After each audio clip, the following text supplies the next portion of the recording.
اهدنا الصراط المستقيم. Assalamualaikum warahmatullahi wabarakatuh.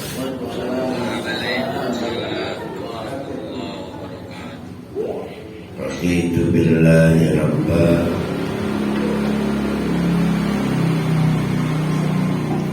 wa bil islami dina wa bi muhammadin nabiyya wa rasulah. Rabbi zidni ilma warzuqni fahma.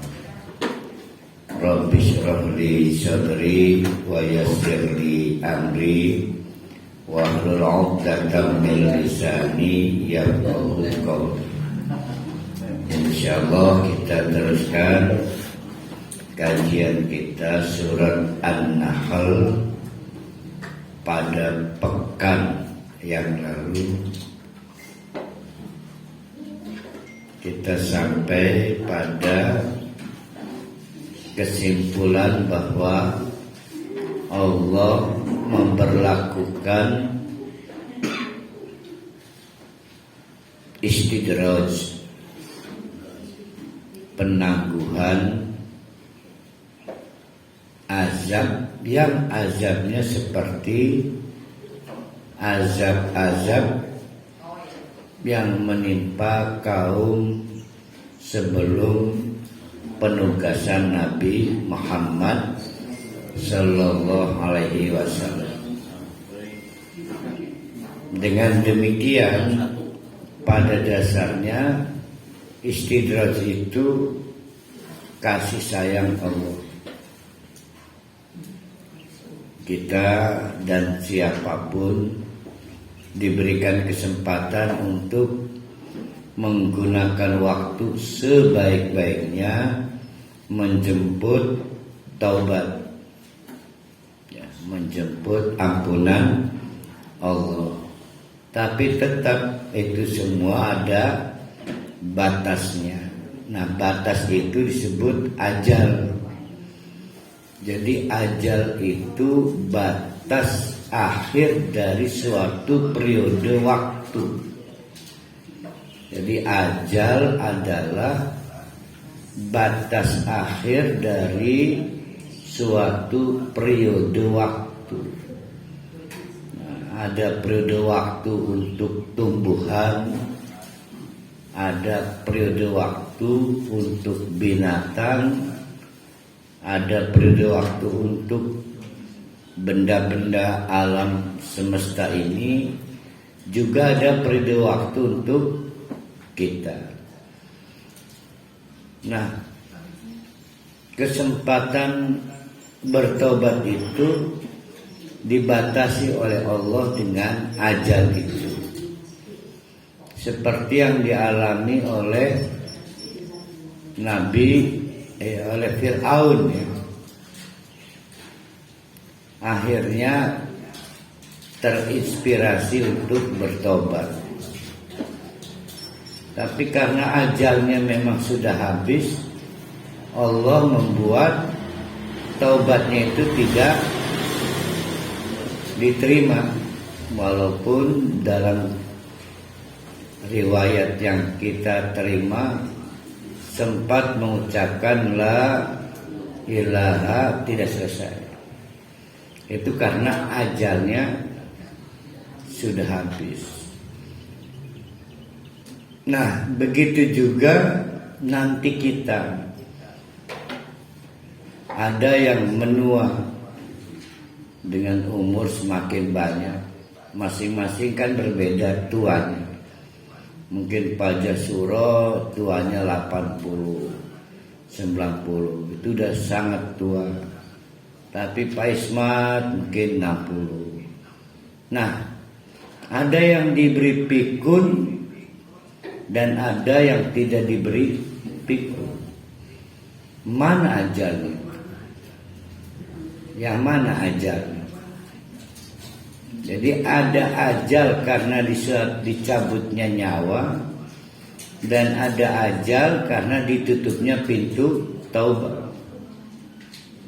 Dengan pikun itu maka taubat Bukan hanya ditutup, sudah sulit mengharapkan dari orang pikun untuk bertobat.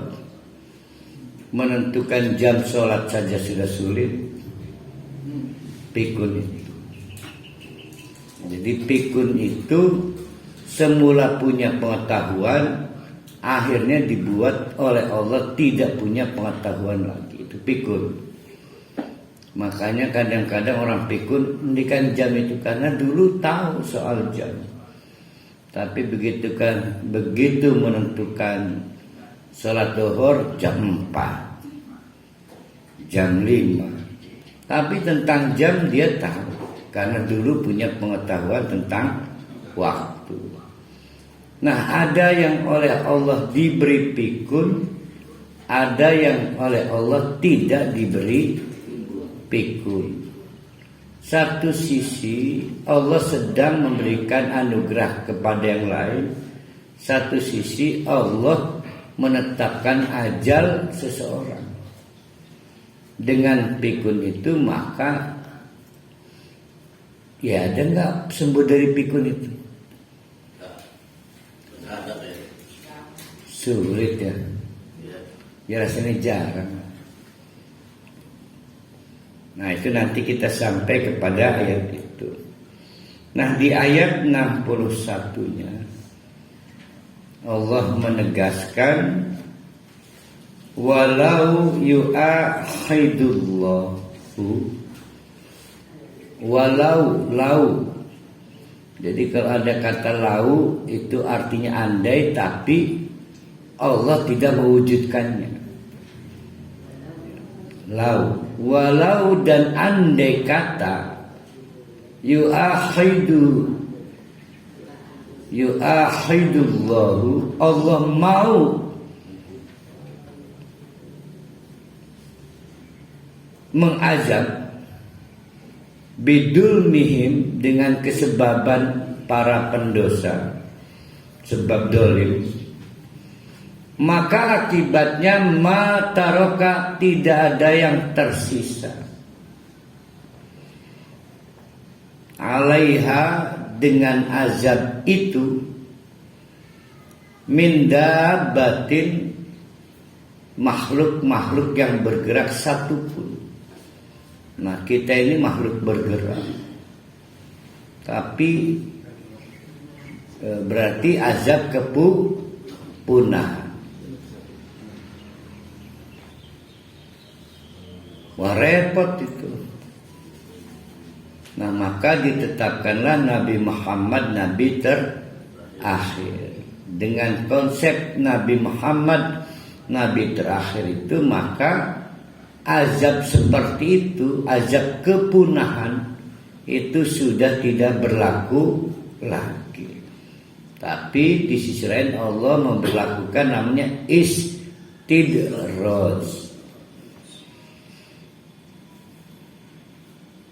Walakin akan tetapi yu'akhiruhum ila ajalin musamma, Allah menunda, menangguhkan azab yang membuat punah itu ila ajalin, sampai batas akhir suatu periode waktu musamman yang telah diumumkan, telah disebutkan kapan di lauh mahfuz. Ya, di lauh mahfuz ada batas waktu alam disebut kiamat, ada batas waktu hidup di dunia disebut mati, ada batas waktu kemampuan sehat, sehingga udurnya nggak tanggung-tanggung berupa pikun. Kan kalau cuma berak di kasur belum pikun kan. Berak di kasur itu karena pikun apa karena apa itu? Nah, kan karena payah kan. Biasanya kan karena stroke ya. Stroke itu bisa puasa nggak itu? bisa puasa, hanya stroke. Nah cuma kan kebanyakan orang tua karena umurnya banyak, ini saya lagi hati-hati nggak nyebut ya, pokoknya umurnya banyak. Nah itu kalau sudah stroke, akhirnya ngatohkan bayar fidyah kan, nggak mau puasa, puasa tetap wajib tetap, karena belum pikun.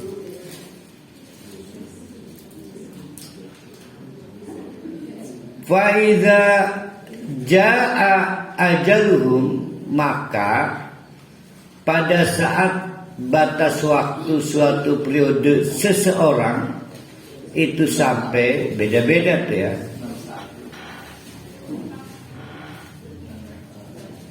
dengan diutusnya malaikat, ada malaikat pencabut nyawa, ada malaikat pembuat pikun, ada malaikat pembuat gila, linglung. Kan gila juga nggak bisa bertobat lagi ya. Maka la yastakhiruna sa'atan, barulah itu sudah tidak bisa dinego untuk ditunda sedetik sekalipun. Wala yastaqdimuna, tapi juga tidak bisa diririhi untuk dimajukan. Diririhi itu apa sih? Ya merengek lah. Ya Allah, saya sudah nggak kuat, saya pengen mati aja. Ya itu nggak bisa.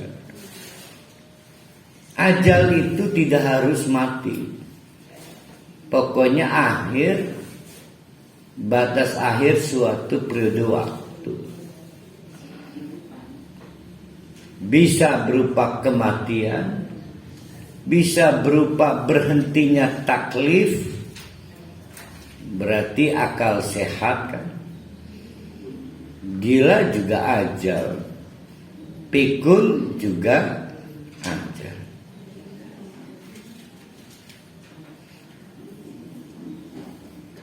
Tadi Allah menyebutkan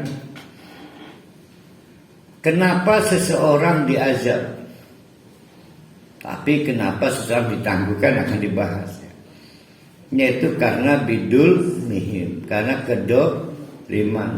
kedoliman mereka itu adalah waya jangaluna, mereka terus menerus menjadikan lillahi, untuk Allah, ma yakrahuna, yang mereka nggak senang. Dulu di zaman orang-orang Mekah Quraisy menuduh Allah punya anak perempuan, bentuknya malaikat. Jadi malaikat itu dipersonifikasi sebagai seorang perempuan. Di tradisi barat disebut angel. Sehingga kalau ada angel kan wadon ya. Di Jawa jadi angel kan. Angel susah ya. Beda mati. Kan tulisannya angel tetap angel kan. Nah itu padahal mereka nggak senang anak perempuan dibanding kalau dapat anak laki-laki. Bisa-bisanya ya untuk Allah sesuatu yang mereka justru tidak menyenangi. Nah sampai berlanjut ke zaman kita masih saja terjadi. Untuk Allah adalah yang tidak kita senangi. Contoh sisa waktu kerja, pengajian sisa waktu kerja.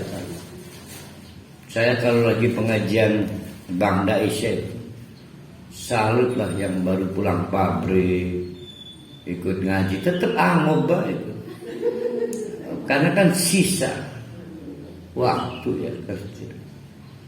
Nah itu ya faktanya seperti itulah. Kalau berangkat kerja pasti fresh kan, fresh. menyenangkan berangkat kerja fresh itu. Disiapkan sedemikian rupa, tidur lebih sore, vitamin-vitamin. Karena yang tidak menyenangkan kalau berangkat kerja tidak fresh. Nah ini untuk Allah tidak fresh. Sisa-sisa. Nah kemarin di pekan yang lalu sempat kita persoalkan baju bekas. Nah itu salah tulisan kali. Tidak semua baju bekas itu tidak kita senangi. Pokoknya infak itu yang paling kita senangi. Tahunya dari mana? Bekas kita pakai tapi tidak kita buang. Nah, ada acara sosial. Nah, kita menyumbang baju bekas kita pakai. Maka kalimatnya jangan baju bekas. Baju yang sangat kita senangi. Nah, kalau bekas artis kan lelang itu. Gitar John Lennon. Gitarnya dipakai Yngwie Malmsteen. Itu idola saya, Yngwie Swedia. Dilelang kan mahal kan. Raketnya Lim Swiking. Nah itu semua bekas. Nah itu tidak sama dengan yang tidak kita senangi kita berikan pada Allah. Nah itu sudah indikator kedoliman. Watasifu al-sinatuhum al-kadhibah. Tapi mereka berargumentasi dengan cara al-kadhibah, kamuflase. Apa argumentasinya? Anna lahumul husna. Oh ini the best buat Allah, ini the best. Ngebohong doang, ya bokis ya. Oh, pokoknya Allah itu punya anak-anaknya perempuan. Oh ini yang terbaik. Nah, area bid'ah ada di situ. Kita pikir amalan-amalan seperti itu amalan-amalan terbaik. Padahal tidak ada riwayat kepada nabinya. Ya. Selalu saja berargumentasi dengan ini yang terbaik. La jarama anna lahumun nar, tidak dapat diragukan lagi mereka cuma dapat neraka.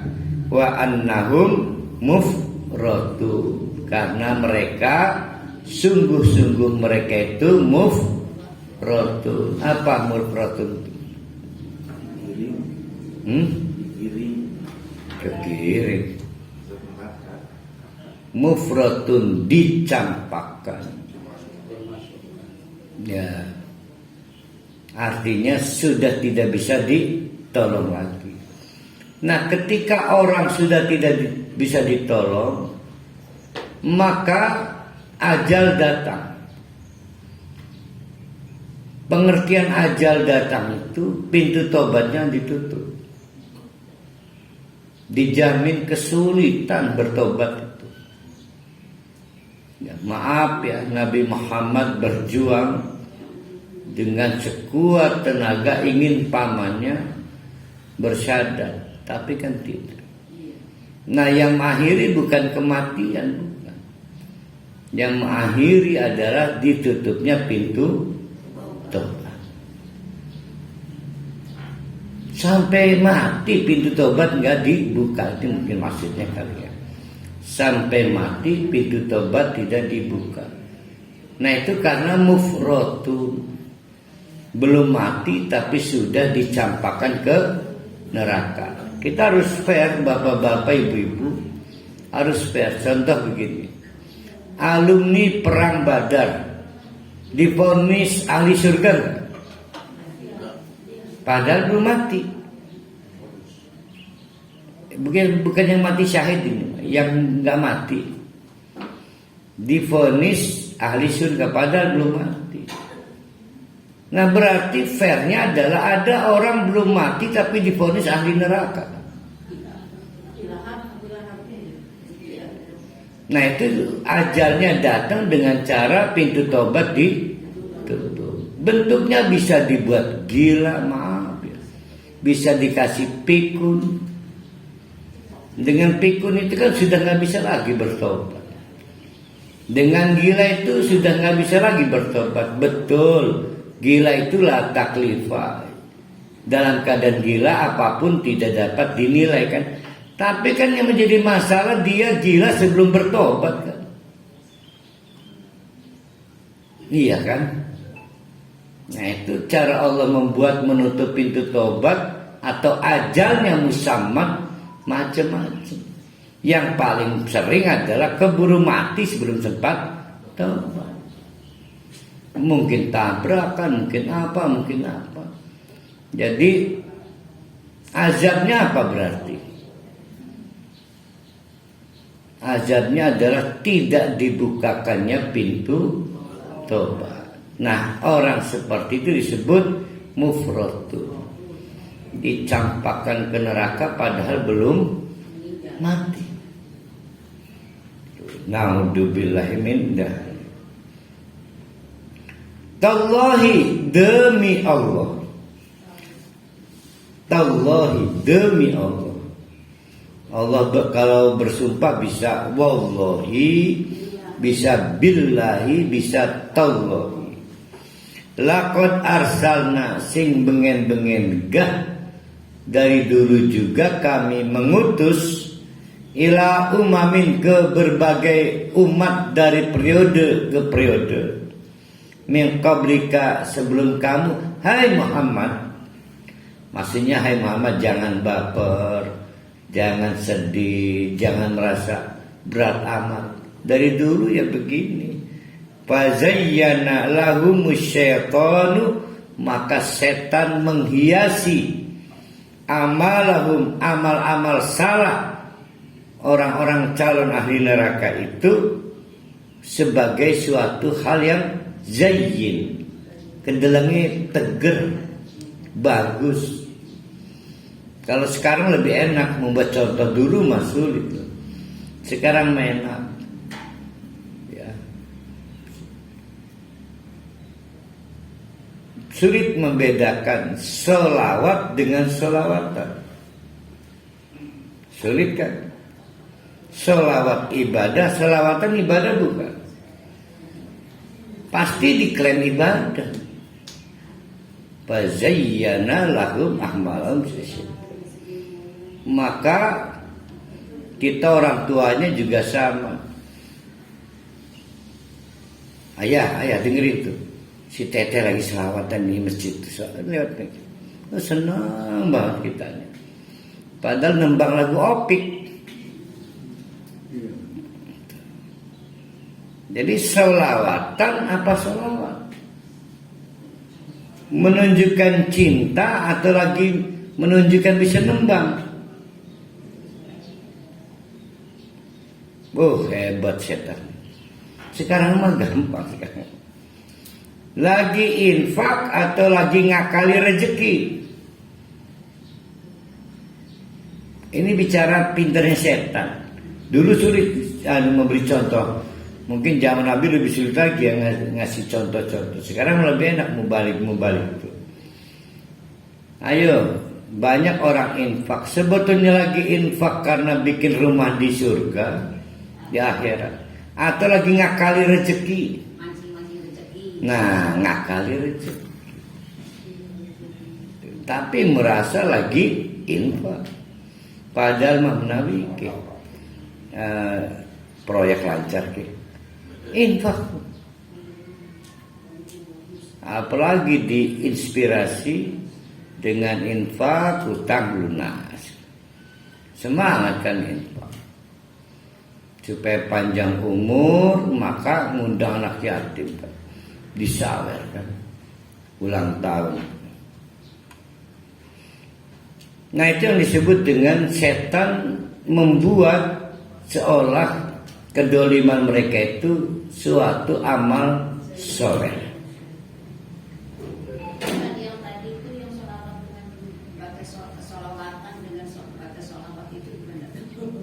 Selawat itu ibadah, sama dengan zikir.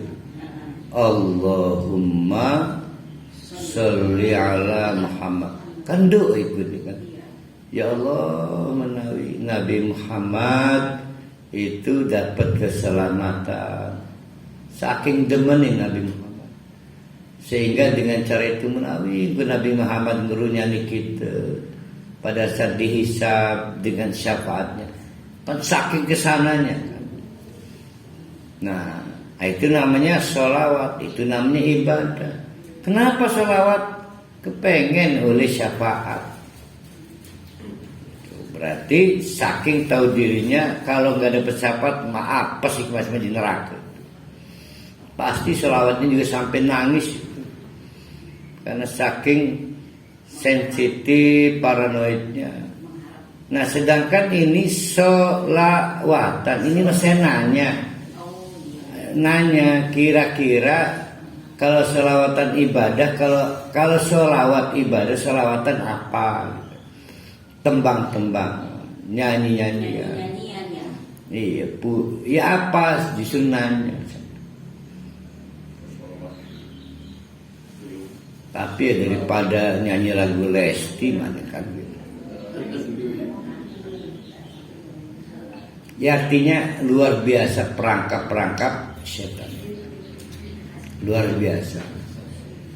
Tapi kalau saya sholawat, gagasan dasarnya itu pengen diaku nanti saya umat Nabi Muhammad, pengen dikerunyani nanti pada saat hisab, karena saking tahu dirinya sulit saya masuk surga dengan amal saya. Saya butuh syafaat dari Kanjeng Nabi Muhammad SAW. Maka saya sekarang selawat Allahumma sholli ala Muhammad untuk mengklaim saya umatnya dan saya butuh syafaat. Itu gagasan dasar di pikiran saya tentang sholawat.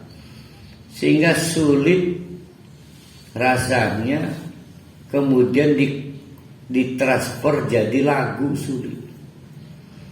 Karena dengan gagasan itu kan orang sholawat saking takutnya masuk neraka. Nah ini maka jadi tembang.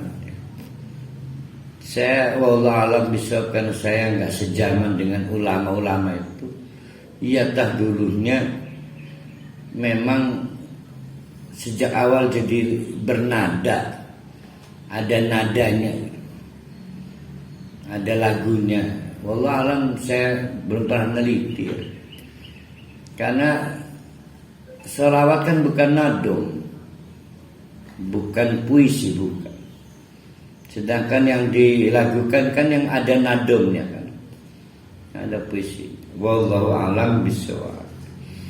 Tapi mungkin masih mendah ngelatih endah gampang, ngawang, endah terbiasa mengucapkan, mungkin ini ya. Jadi mesin tadi jam 3.25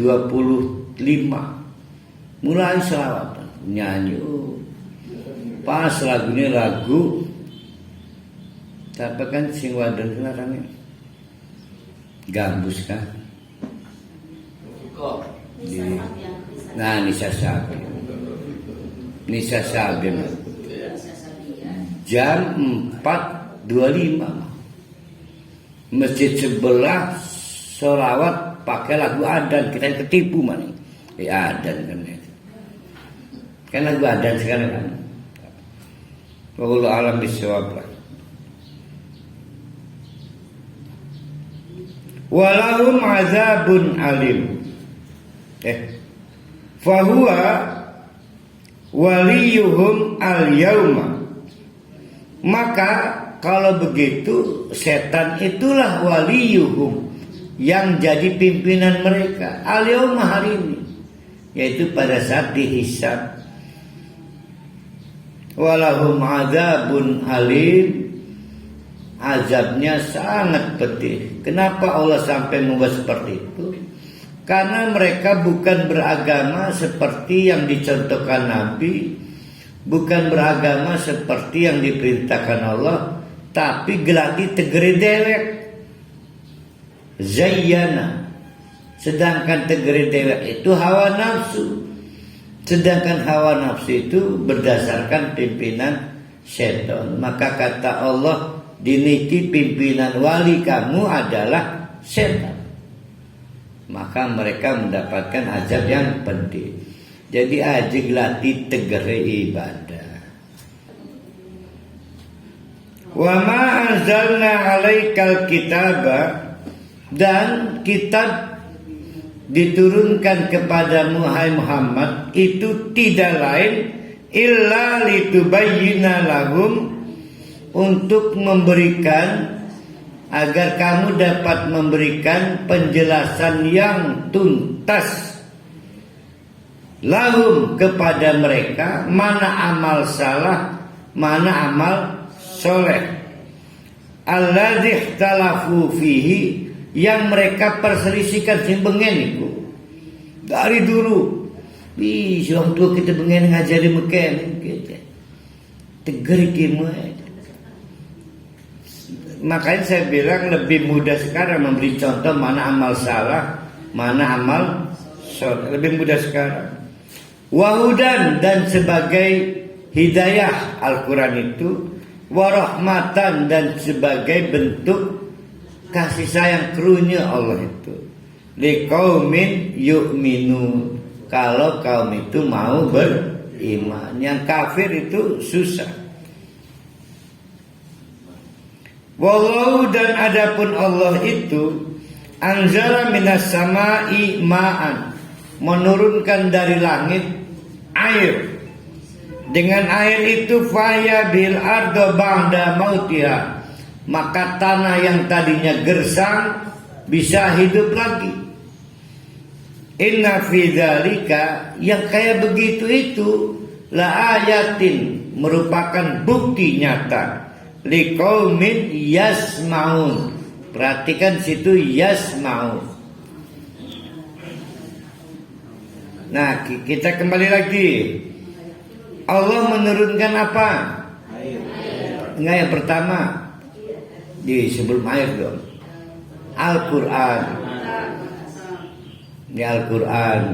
Selain Al-Quran, air. Kalau Al-Quran di qaumi yu'minu, yakin kan Al-Quran itu hudan? Yakin. Sekarang hujan turun, li qaumin, gimana itu? Nah, itu saya mau nanya justru. Kenapa nggak yakilun, ya tetap fakarun gitu? Kenapa itu?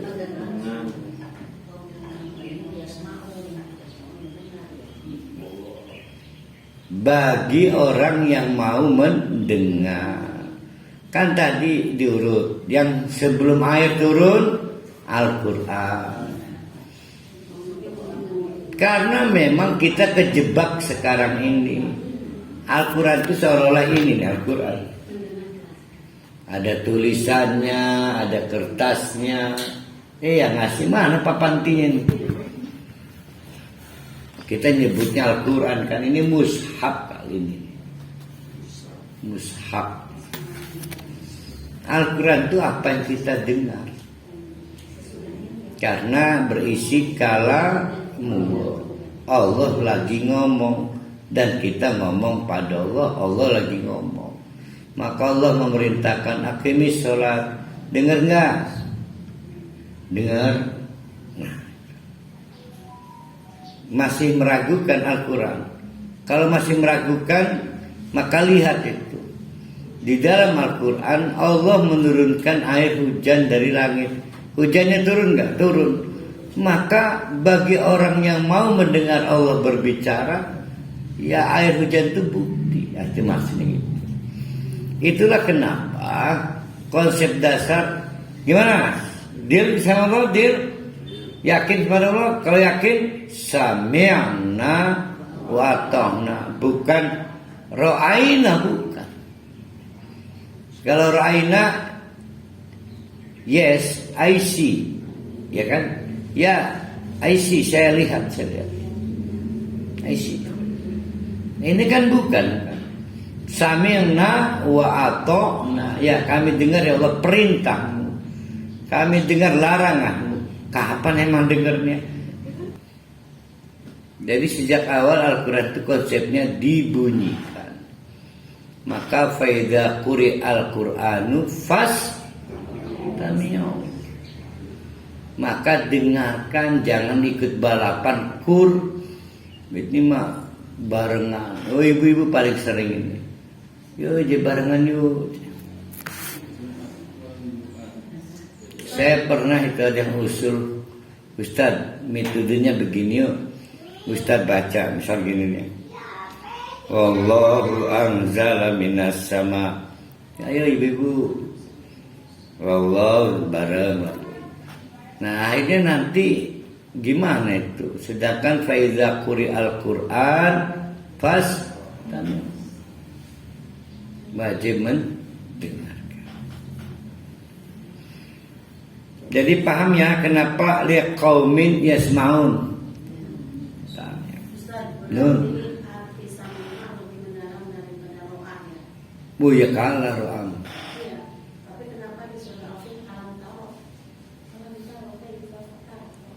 Nah di situ taruh itu artinya berpikir, sama dengan sudah paham? Saya paham. Jadi ro'a menjelma menjadi oke, saya mengerti. Sama dengan kan sudah paham? Saya udah lihat, sama aja kan. Bahasa Inggris kan kecipratan bahasa Arab.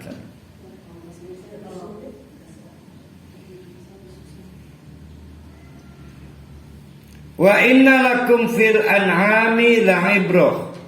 Begitu juga kepada kalian, wa inna dan sungguh-sungguh lakum untuk kamu semua fil an'am di dalam fakta ciptaan Allah berupa binatang ternak itulah ibrah, ada pelajaran. Ayo kita bayangkan kita berhadapan dengan binatang yang menghasilkan susu. Binatang apa aja itu? Sapi, terus kambing, onta, kerbau. Ada nggak susu kerbau? Serius kerbau nggak ada? Nah susu kuda ya, kuda ada. Jadi kerbau nggak, susu beruang kaleng, susu beruang memerek. Jadi kaget gitu ya. Ya artinya ayam segala enggak ya. Berarti onta, kambing, sapi, kuda ya. Nah kita cantolkan di otak. Kata Allah itu binatang-binatang tertentu nusqikum, terus menerus memberi minuman kepada kalian mimma fi butuni, dari area perutnya, lambungnya, bercampur darah dan tai.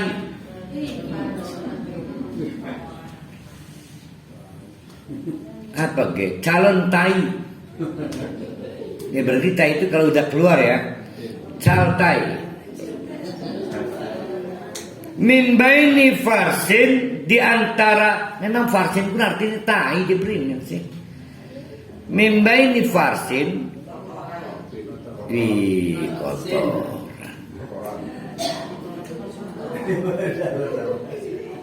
Tai asal muasalnya artinya. Min baini farsin, di antara tai. Saya nggak bicara tai bau ya, tai ini. Kalau ada orang masih ngomong tai bau, berarti dia pernah ketemu tai nggak bau.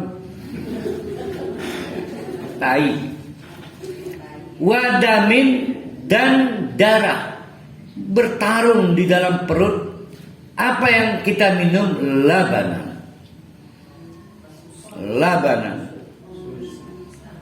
nama suatu desa di Tirta Yasa, desa Laban.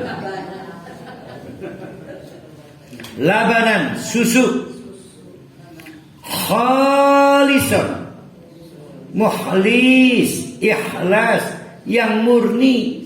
Kau murni, tidak tercampur warna darah, padahal bersatu dengan darah. Dan tidak tercampur bau farsin, bau tai. Primen ku carane bisa mengkononku. Ya susu. Jadi padahal dalam satu bejana yang bertarung, bercampur dengan darah dan area tai, tapi begitu diperas putih, tidak ada warna merah. Tapi air susu ibu mah jadi merah ya? Jadi merah, jadi darah ya?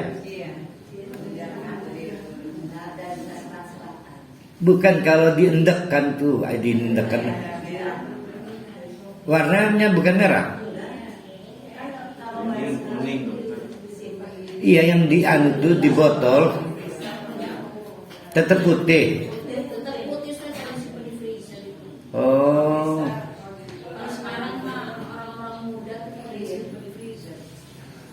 Jadi opini darah itu salah ya.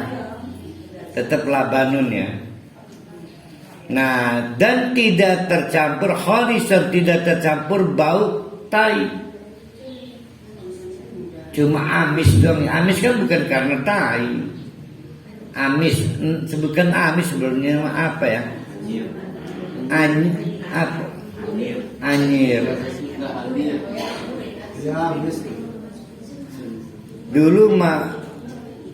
Dulu ya ke Bandung itu kan terminalnya bukan terminal. Dulu mah bukan lebih panjang, namanya terminal Kebon Kelapa. Begitu turun Kebon Kelapa, tukang susu murni, kelan roti bakar kan. Bis murni kan selalu turun jam 4 subuh kan, masih nunggu di subuh. Itu kan nggak ada itu rasa anyir-anyirnya itu, si susunya itu. Susu murni pas di Kebon Kelapa seberang Ampere. Barang dipindah nih lebih panjang. Wih, saya belum pernah lebih panjang, baru ingat sih. Saya ingatnya itu aja Kebon Kelapa. Ya Allah, ngelatih ini Tabrul Alam lebih panjang. Oh, kaget kita nih. Gue pengen aljabar baru nyampe.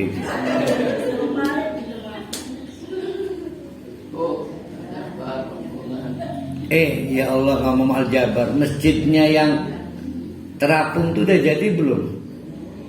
Yang Kabupaten Serang. Iya, yang Ciparai. Oh, belum bisa dikunjungi.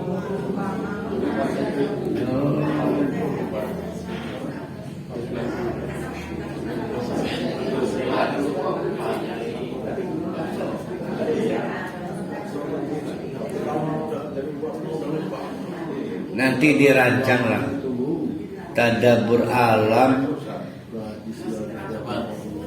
Baduy aja sih, karena Baduy itu yang proyek Muhammadiyah itu di mana itu? Nah, yang ada sekolah Muhammadiyahnya itu. Jadi bikin kemah di situ, nginep, kan udah ada sekolahnya ya. Baduy. Nanti dirancang Bu Haja Neneng pas musim duren. Ini Baduynya itu. Ya.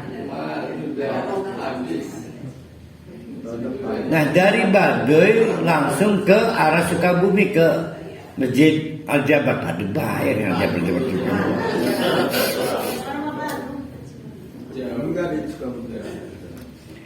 Saigon tidak nyanggrek, saigon apa?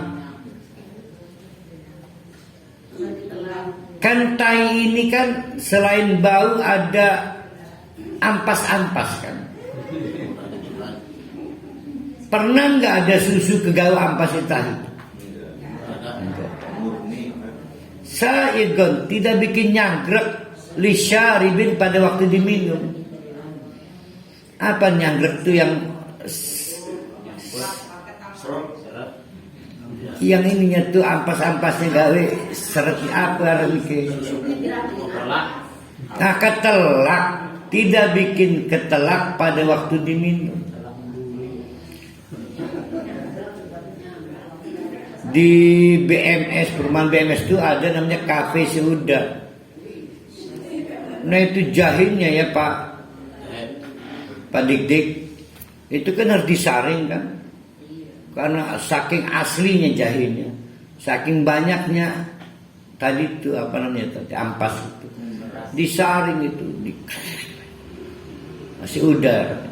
Nah susu di dalam perut sapi, kambing dan onta pada awalnya begitu, bercampur dengan ampas-ampas itu. Tapi begitu diperas nggak ada kan yang nyanggrek di tenggorokan kan. Nah itu namanya sa'ighun lisyaribi. Tapi kalau kita minum teh tubruk kan ada aja yang nyanggrek kan. Nah itu namanya tidak sa'ir. Nah itu maksudnya. Pokoknya luar biasa bisusuku. Allahu Akbar ya. Tapi karena bapak-bapak ibu-ibu terbiasa tinggal minum, kan nggak pernah ngebayangkan betapa hebatnya susu itu kan. Nah kita lihat lagi wa min samarotin nakhili. Nah ini khusus ayat 67. Ini ayat 67 ini turun sebelum larangan khamr. Ya, sebelum larangan khamr, nanti setelah ayat ini turun ayat lain yang mengharamkan khamr. Jadi ayat ini nanti dimansuh, ya dihapus. Tapi kita baca wa min samaratin nakhili, dan dari buah-buahan anggur kurma, wal a'nabi juga anggur, tattakhiduna minhu sakar, ada yang bisa kalian bikin sebagai minuman pemabuk. Sakar, minuman yang bikin mabuk. Sakaron, bikin fly. Tapi ada juga wariskon hasanan yang bisa bikin jadi rizki yang baik. Jadi bisa difermentasi untuk yang memabukkan, tapi bisa juga sebagai rizki yang hasanah. Kok bisa bercampur begitu ya?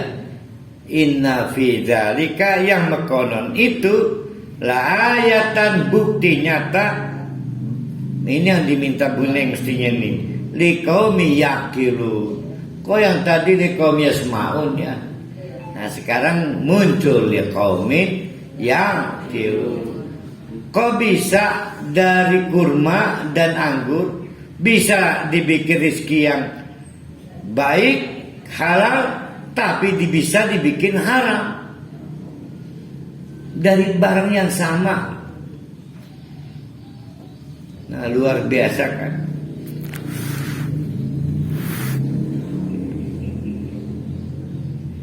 Nah sekarang kita akan masuk ayat yang menjadi dasar kenapa surat ini disebut surat An-Nahl, atau nama lainnya adalah suratun ni'am, surat tentang parade nikmat-nikmat Allah.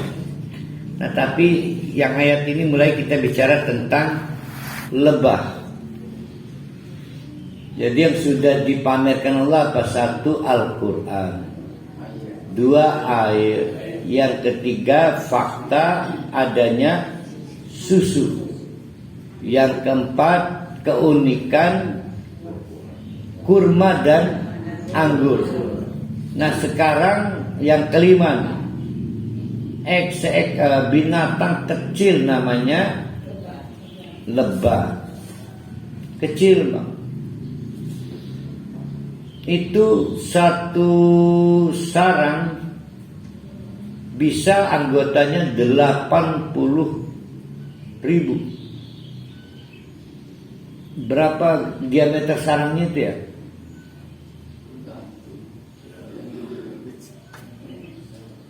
Dulu waktu saya tugas dakwah di Ngawi, biasa kami bikin pepes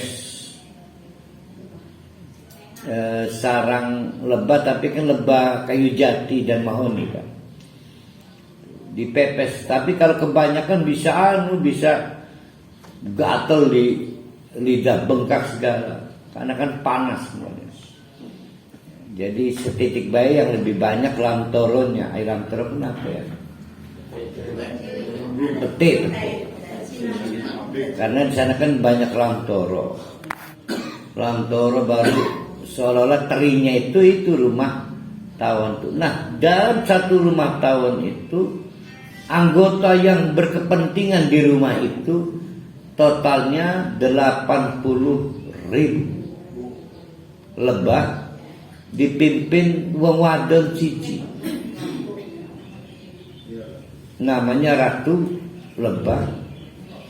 Dari 80.000 itu masing-masing ada tupoksinya. Tugas, pokok, fungsi.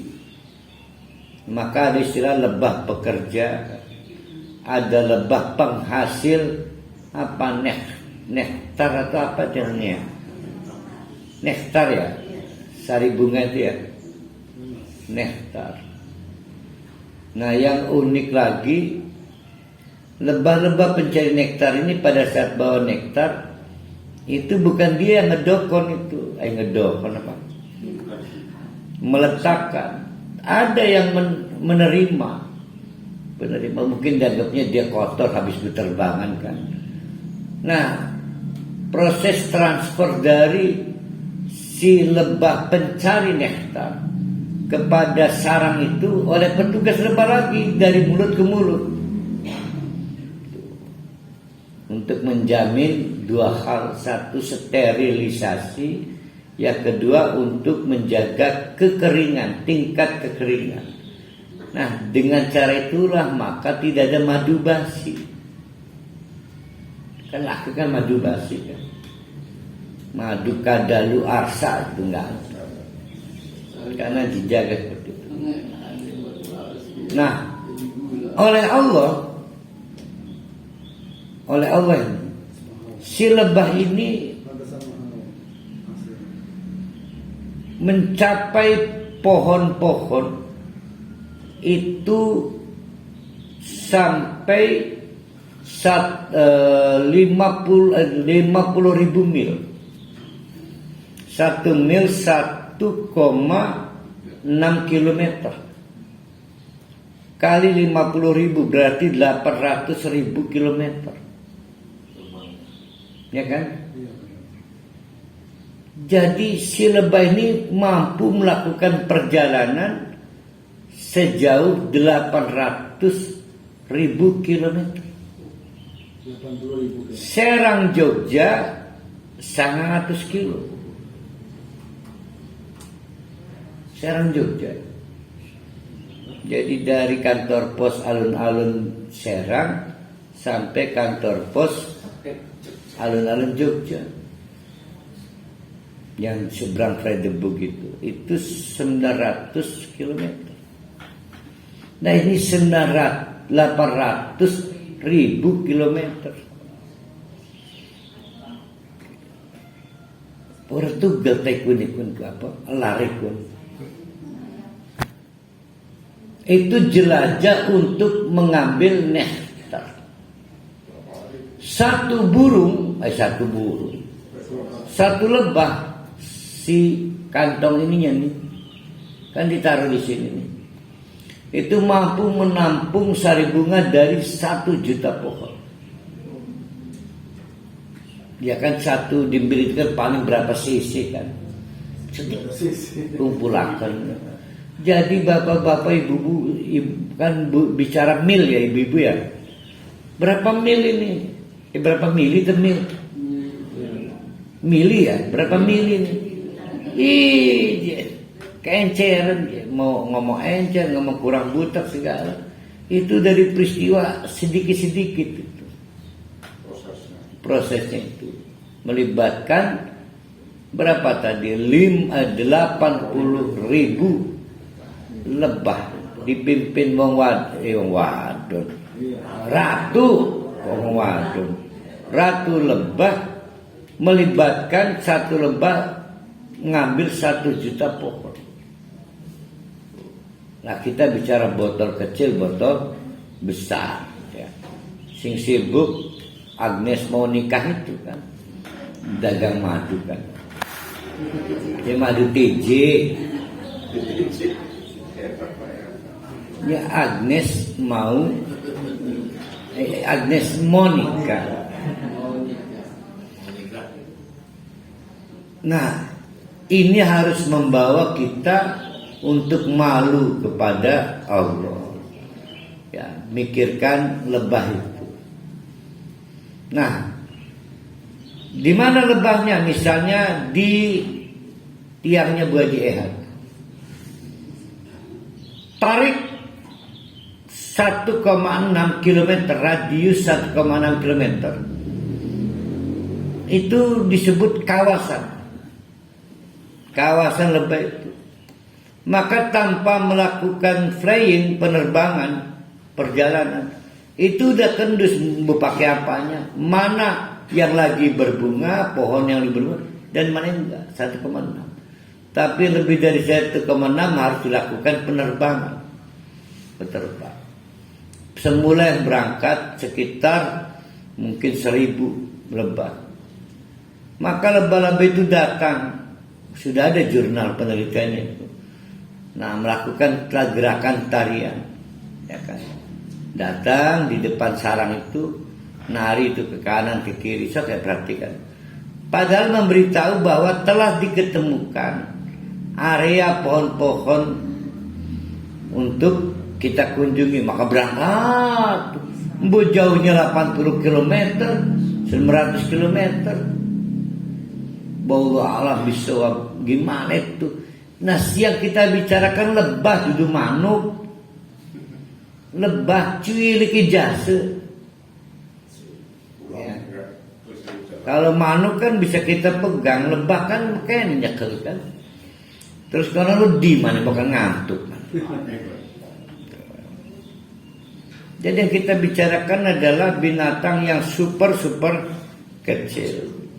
Nah, mari kita baca wa auha, Allah memberikan wahyu, mengilhamkan. Rabbuka Tuhanmu ilan nahli. Rabbuka ini maksudnya Tuhanmu, hai Muhammad, ilan nahli kepada kawanan lebah. Nahli, kalau lebah seekor, nahlatun. Nah, ada yang namanya nahlah enggak? Aibun nahlah, nah itu lebah seekor. Lamun nahlun kawanan lebah. Apa wahyunya? Anit tahidi minal jibali buyutan. Ayo, kalian harus bikin sarang-sarang buyutan. Sarang-sarang. Kata Agnes Monica, sarang. Di mana boleh satu al-jibala, maka ada madu pegunungan, madu goa disebutnya kan. Walet juga liur walet tuh, ada walet goa. Wa minasyajari juga cari, kalau tadi kawasan pegunungan ini kawasan hutan. Boleh juga wa mimma ya'risun, ternak. Wa mimma dari apapun ya'risun yang dibikin manusia. Berarti peternakan. Ya, boleh pakai box kayu, boleh pakai box yang di kantor pos itu deposit. Ya. Itu wahyu Allah. Wahyu Allah itu diilhamkan kepada binatang-binatang kecil bersayap ini. Bahkan Allah juga mewahyukan, hei lebah, summa kuli, lamun wis gawe sarang maka kerja. Apa kerjanya? Kuli, makanlah kalian. Min kulli samarot, dari pohon-pohon berbuah. Fasluki. Nah untuk itu fasluki, suluk apa? Lakukan perjalanan subula rabbika dzululan, di jalan Tuhanmu. Hai Muhammad, ini masih ngomong kelebah nih. Dululan, secara lancar, mudah. Jadi memang tadi kan pertanyaan 800.000 kilometer jelajah lebah hingga kiamat, dijawab oleh Allah dzululan. Itu sudah dibuat lancar oleh Allah. Hei lebah, cari nektar. Walaupun sejauh 800.000 kilometer, dululah sudah saya mudahkan jalan. Nah, cuma kan yang alta kan api ya, saya perimen gitu ya. Yakhruju min butuniha syarabun. Perhatikan oleh kita seperti tadi susu dari sapi. Yakhruju, maka si lebah dari perutnya akan mengeluarkan syarabun, madu, minuman madu, mukhtalifun alwanuhu, yang berbeda-beda warnanya tergantung pohon apa yang jadi nektar. Ada madu kelengkeng, ada madu mahoni, pahit madu mahoni itu. Ada madu albasia, akasia. Ada perempuan di madu macam-macam ya. Nah, walaupun bermacam-macam, semua syifaun. Ingat, syifaun apa? Nah, itu yang diperbaiki. Ayo, penyembuh, bukan obat, penyembuh. Faida maritu, dan kalau aku sakit, fahuwa yasfin, urusan Allah, tukang nyembuhkan. Kalau tukang ngasih obat siapa? Dokter. Nah, lebah ini tidak pada posisi di ke dokter, tapi di Allah. Jadi menyembuhkan. Maka dalam riwayat ada seseorang bermasalah lambungnya. Kata Nabi, diombe apa? Minumkan aja air madu, dinumakan 3 kali ya. Ya, 3 kali. Nabi tetap baik mengkonon. Itu kalau diberi minum madu 3 kali tidak juga sembuh. Yang bermasalah bukan madunya, tapi orangnya. Udah minumkan lagi yang keempat, qadarullah, sembuh. Jadi konsepnya madu itu bukan obat, tapi penyembuh. Nah, maka meminum madu harus dengan izin Allah. Ya, karena memang perintah Allah. Ya, setidaknya bacalah Bismillahirrahmanirrahim. Dengan izin dan perintahmu ya Allah, saya meminum madu. Apa penyakit itu? Miskin misalnya.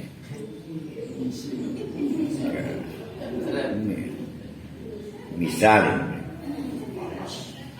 Jadi madu itu syifaun, penyembuh, linnasi, tanpa dibedakan jenis kelamin, usia, bebas. Bahkan Sunda, Batak, Negro, Afrika, Arab, Asia, Mandarin dan lainnya bebas, sama aja nggak ada pantangan. Inna fi dzalika, yang mekonon itu, la ayatan, bukti nyata, liqaumin, bagi orang-orang yatafakkarun, yang mau berpikir. Kan yang kematian kok belum nyampe. Nah ini nih, dah ya. Itu berarti Al-Quran, air dari langit, air susu yang kita minum, konsumsi. Salah ke.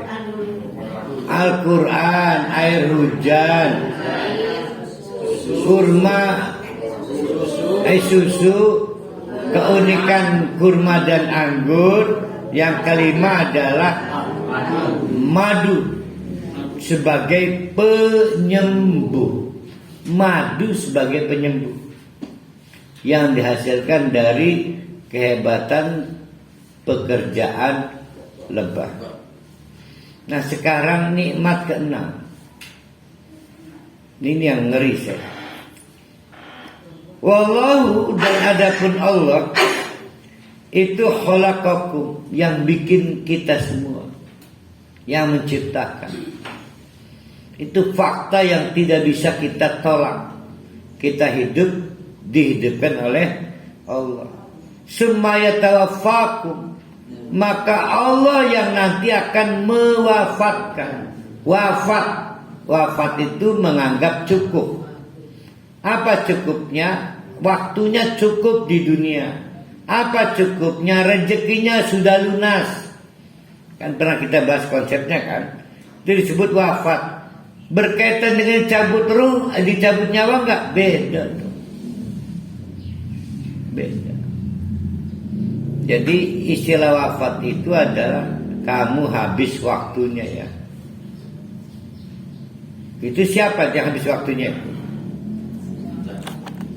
Ruh. Maka kata Allah, kamu habis waktunya. Maka ruh harus meneruskan perjalanannya.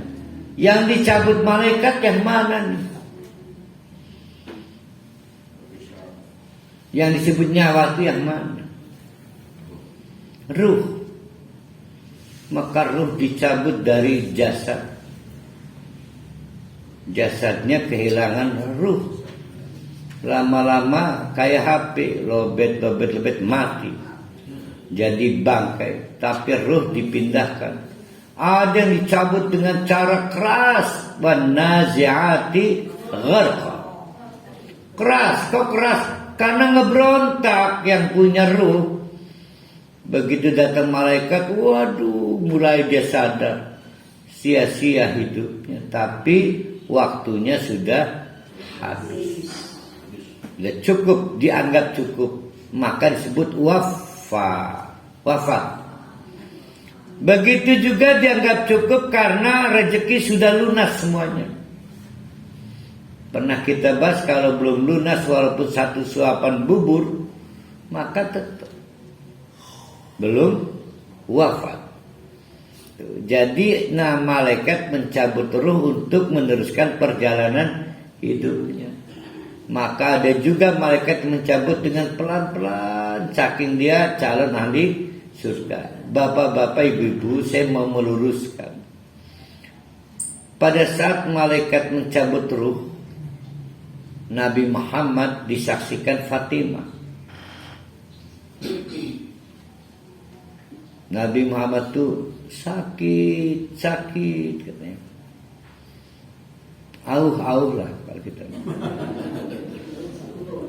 Kata Fatimah, ayah, auh ayah. Bingung tuh katanya. Nabi loh, ini sekelas Nabi. Maka kata ayahnya pada anaknya, Pak, nggak lama lagi ayahmu tidak ada. Dan kesakitan ini berakhir. Itu lagi dicabut itu. Ya itu lah. Maka kita ngomong Ustaz, insya Allah ini maaf husnul khotimah. Sing diweruhkeun lah kegemer anu nih los. Tapi di sisi lain ada juga maaf ini mah tukang zina, tukang judi. Salah terasanya duruk krungu ya mati los maning. Meser pisan maning. Orang melotot. Kita mau ngomong dia husnul khotimah juga. Primen, coba. Jadi bapak-bapak, ibu-ibu perhatikan ya. Ketika ruh dicabut, manifestasi ke jasadnya, ya apa? Efek ke jasadnya ada yang diperlihatkan Allah, ada yang tidak diperlihatkan oleh Allah. Yang diperlihatkan oleh Allah maka manifestasi jasadnya mata melotot, ada kan? Melotot maka dipaksa ditutup. Ada yang nggak melotot, mesem pisan, tukang zina betul. Ya, ada yang diperlihatkan, ada yang tidak diperlihatkan, tapi hakikatnya sama. Sama-sama sakitnya sedikit atau banyak. Ya, ada yang sakit tapi sedikit, ada yang banyak. Ada yang sampai dipaksa gharqan, dengan cabut-cabut. Jadi hakikatnya sama, ada yang sakitnya sedikit, ada yang sakitnya banyak pada saat dibetot itu. Tapi ada yang diperlihatkan oleh Allah manifestasi di jasadnya, ada yang tidak. Pada saat diperlihatkan itu adalah pelajaran untuk ahli waris. Untuk yang itu, baik yang terlihat kayak senyum ataupun melotot. Ya, tapi kalau di ahli ibadah mati ini senyum pisan, yaitu husnul khotimah. Tapi yang jadi masalah tukang zina, seumur-umur tukang zina, mati pisan, mati lagi jajan pisan. Tapi matinya tegar memesem pisan. Ya. Ibu kata WTSM lainnya, paduh, ini lulus banget, enak lihatnya senyum. Masa kita ngomong husnul khotimah kan? Jadi ada yang diperlihatkan, ada yang tidak diperlihatkan. Nah, mari kita baca ayatnya. Wallahu, maka Allah itu yang berkuasa menciptakan dan mematikan. Wa minkum, di antara kalian semua. Ini bapak-bapak dan ibu-ibu nih ya, saya juga nih. Man, ada orang yang yuraddu dibalikakan,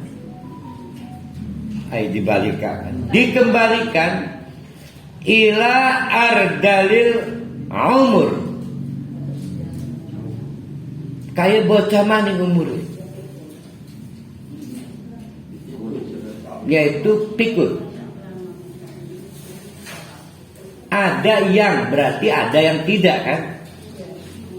Ada yang dikasih pikun, ada yang tidak dikasih pikun, sehingga likai la ya'lama ba'da ilmin syai'an, sehingga tadinya pintar orang pintar maning, tadinya berilmu jadi tidak berilmu lagi. Itu pikun namanya. Tadinya tahu jam 2013 asal itu jam 3 ikut ngaco. Berdebat dengan anaknya. Nah, kini bapak mau sholat subuh, maghrib pak sholat subuh sampai kiamat ke pragatik. Jadi namanya likai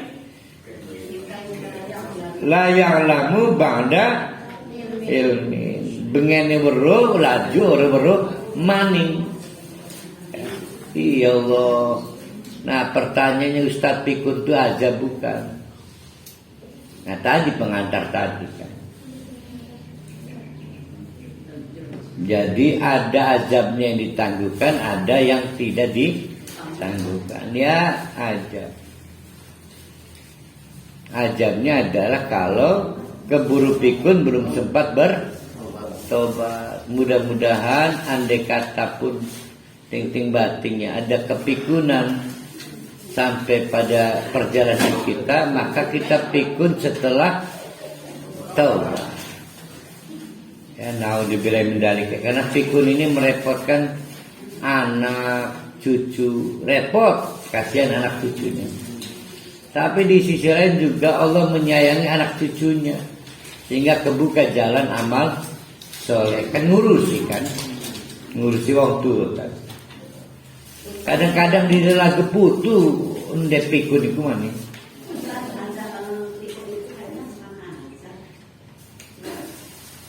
Sebab itu kan intinya dijelaskan ada yang pikun, jadi artinya normal gitu. Nah, ada penjelasan di ayat berikutnya, Bu Haji, Ibu Doktor Iman. Kenapa ada yang dikasih pikun, ada yang nggak dikasih pikun? Kata Allah, wallahu faddala ba'dakum ala ba'din fi rizki. Allah memang ada kadang bikin kaya dan bikin miskin, ada bikin pikun, ada yang enggak. Nah, jadi tidak semua dalam bentuk azab. Tapi berakhirlah peluang untuk bertobat. Maka jangan menunda tobat, bukan keburu pikun. Tapi bagaimanapun kalau dia ahli ibadah, pikun itu pertolongan Allah. Berarti dia tidak cetak dosa lagi. Cuma jengkel itu dilelah ke putu baik. So, ananda pikun dilelah ke baik ini putu pun. Kadang-kadang putu ini nakal ya. Ini siapa? Terus mana mau pikun pun geleman baik ya. Nah, kita habiskan dulu ayat yang tadi. Innallaha alimun qadirun. Sudah, jangan berdebat. Allah yang tahu siapa yang dibikin pikun, siapa yang tidak dibikin pikun. Kadang menimpa keluarga kita, orang tua kita yang ridho pada Allah. Qadirun, karena sebetulnya Allah itu mampu bikin pikun semuanya, mampu. Nggak boleh punya anggapan, ya Allah, ternyata Allah itu nggak bisa ya bikin pikun serentak ya. Cuma beberapa doang, nggak gitu. Qadirun, maha mampu ya. Nah, kita tutup dengan ayat 71. Tadi itu bagian rizki. Jadi berarti yang dapat pikun dapat rizki atau enggak? Nah, tergantung sudutnya ya. Tergantung sudut. Kalau ahli ibadah dapat pikun itu berarti di stop peluang bermaksiatnya. Ya. Famalladina fudilu, maka nih siapapun yang kelebihan rezeki biroddi rizkihim, dengan banjir rezeki, maka wajib mengembalikan rezekinya ala ma malakat aimanuhum fahum fihi sawaun, kepada orang lemah atau tunadaya yang hidup di sekitar kita. Mungkin disabel, mungkin pembantu. Supaya apa? Supaya sama-sama merasakan, sama-sama nyicipi ya, sama-sama merasakan, sama-sama nyicipi. Sawaun afa bini'matillahi yajhadun, apa arep cekcok baik soal nikmat Allah. Arep cekcok baik yajhadun, berdebat laga tiga gali wong sugih gelem nyumbang, itu cekcok terus. Ada cerita ini unik. Ada orang uangnya hilang, dia punya uang 100 juta, hilang 1 juta, depresi. Karena gara-gara 1 juta tidak 100 juta lagi. Nah, tetangga-tetangga merasa terganggu dengan histerisnya, nangis. Setiap didengok kangen apa Rabi nirekut, waduh cek, hilang duitnya 1 juta. Maka RT bersama warga berinisiatif nolong supaya patungan 1 juta. Maka diserahkan pada semua, Pak RT itu sama warga ngeganti uang mama hilang. Oh, tambah ngejerit, depresi. Ada apa lagi kata RT? Ma, apa lagi ini ma? Coba kalau nggak hilang ini pasti 101 juta ini.